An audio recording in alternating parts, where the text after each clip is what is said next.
Halo teman-teman, assalamualaikum warahmatullahi wabarakatuh. Jumpa dan kembali lagi dengan saya, channel Evan Alzaid. Baiklah teman-teman, di konten kali ini saya akan memberitahukan kepada teman-teman semuanya apa sih penyebabnya pengajuan pinjaman KUR itu lama diproses atau gagal pencairan. Jadi baiklah teman-teman, mohon maaf di kali ini saya bikin konten di dalam mobil karena saya kebetulan mau pergi tempat teman sebentar, jadi saya sempatkan buat konten buat kalian semuanya teman-teman. Baiklah teman-teman, kita langsung saja. Pertama itu di saat apa sih penyebab lamanya diproses pengajuan pinjaman KUR itu atau gagalnya cair. Yang pertama itu kurangnya berkas kalian teman-teman, itu bisa salah satu penyebabnya. Kenapa kurang berkas? Misalnya gini teman-teman, marketing itu kan punya target. Jadi apabila kalian mengajukan pinjaman KUR dengan berkas yang belum lengkap, jadi marketing itu pasti memproses berkas yang lengkap dulu teman-teman, dan punya kalian pasti akan disingkirkan dulu. Nah pastinya itu marketing yang proses yang sudah lengkap berkasnya. Tadi saran saya, apabila kalian mengajukan pinjaman KUR, dan harus dipastikan dulu berkas-berkas kalian yang untuk diajukan pinjaman KUR itu agar tidak tertunda-tunda.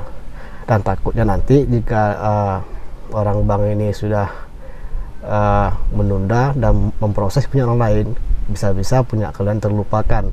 Dan kalian juga harus aktif apabila dalam lebih dari seminggu punya kalian atau kalian belum dihubungi oleh bank atau marketing banknya itu, kalian harus aktif untuk menanyakan ke marketingnya bagaimana proses pengajuan pinjaman KUR saya bang, pak atau pak.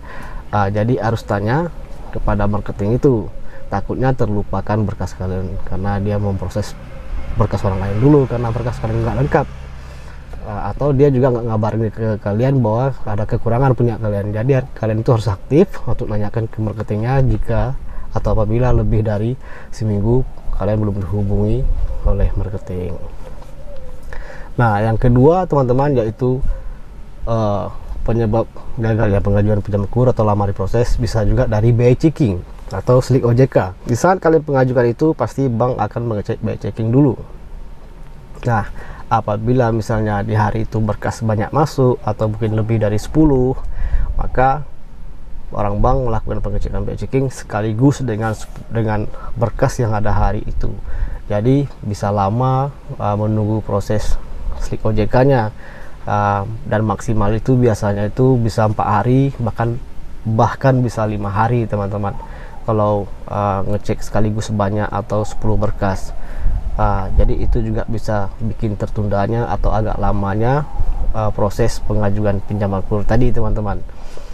Yang penting kalian harus aktif saja, kalian nanya ke marketingnya itu, dan kalian tagih terus tentang pengajuan pinjaman kalian. Jangan kalian didiamkan saja apabila lebih dari seminggu belum dihubungi sama orang bank. Itu yang kedua teman-teman. Yang ketiganya teman-teman, mungkin saja bisa juga kalian ada pinjaman di tempat lain atau pinjol atau pay letter, walaupun pinjaman itu pinjaman konsumtif, tapi bank akan menilai dari penghasilan usaha kalian. Misalnya kalian ada beberapa pinjaman nih di tempat lain, misalnya mungkin pay letter atau pinjol lainnya atau konsumtif lainnya, ada misalnya 3 tempat kalian ada pinjaman.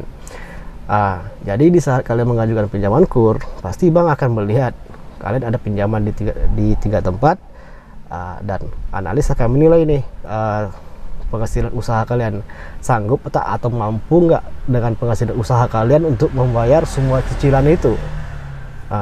Jadi analis akan bekerja di situ, akan menilai. Jadi butuh proses juga, butuh waktu untuk menilai itu, dari penghasilan untuk penelitian penghasilan usaha kalian dan diakumulasikan dengan cicilan kalian. Di situ juga bisa gagal pengajuan pinjaman kalian atau ditolak, bisa juga lama prosesnya. Itu yang ketiga teman-teman. Dan selanjutnya teman-teman, mungkin juga kalian sebelumnya itu sudah memiliki pinjaman komersil. Pinjaman komersil ini walaupun jumlahnya sedikit, tapi apabila pinjaman itu komersil, maka bank tidak bisa, bukan bank yang menolak, tapi sistem SIKP ini yang dimiliki oleh Kementerian Kemenko. Apabila nanti diinput di situ, maka secara otomatis SIKP itu akan menolak pengajuan pinjaman kalian apabila kalian sudah pernah meminjam komersil. Pinjaman komersil ini mungkin salah satunya, atau mungkin kalian pernah nyicil mobil, atau gadaikan mobil, gadaikan kendaraan dengan pembiayaan, atau pinjaman KTA. Nah, jadi itu termasuk pinjaman komersil. Jadi kalian tidak bisa lagi untuk mengajukan pinjaman KUR, teman-teman. Akan tertolak otomatis. Dan selanjutnya teman-teman mungkin juga bisa salah satunya itu yang gagalnya itu limit pinjaman kalian itu sudah terpenuhi.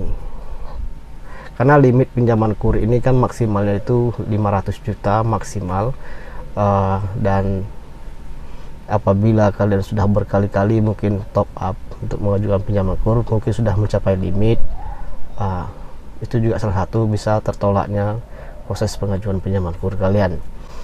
Dan bagaimana solusinya apabila kalian sudah sampai limit gitu dan tidak bisa mengajukan pinjaman KUR lagi, dan bisa digantikan ke pasangan, teman-teman, atau ke istri, anak, atau pasangan suami, itu bisa untuk mengajukan pinjaman KUR apabila limit kalian sudah penuh. Jadi baiklah teman-teman, itulah beberapa pengajuan pinjaman KUR kalian itu bisa tertolak ataupun lama prosesnya, teman-teman. Sebenarnya banyak lagi, teman-teman, cuma saya kalau untuk membahasnya banyak panjang, jadi saya yang hanya kasih tahu yang sering terjadi saja, yang penting-penting saja.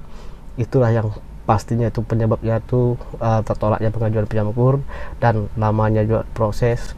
Yang penting kalian tuh aktif menanyakan kepada marketingnya atau ke orang banknya kenapa pengajuan pinjaman kalian lama. Jadi kalian tidak tertunggu-tunggu dan tidak seperti di PHP, teman-teman. Baiklah teman-teman, coba itu saja yang bisa saya sampaikan di konten kali ini. Semoga bermanfaat. Jika bermanfaat, jangan lupa kalian selalu dukung channel saya ini dengan memberikan like dan subscribe-nya, dan diaktifkan juga lonceng notifikasinya, teman-teman. Dan bila perlu kalian share kepada teman-teman lain biar kita saling berbagi informasi. Baiklah teman-teman, sampai jumpa di konten saya selanjutnya. Terima kasih. Wassalamualaikum warahmatullahi wabarakatuh. Bye bye teman-teman.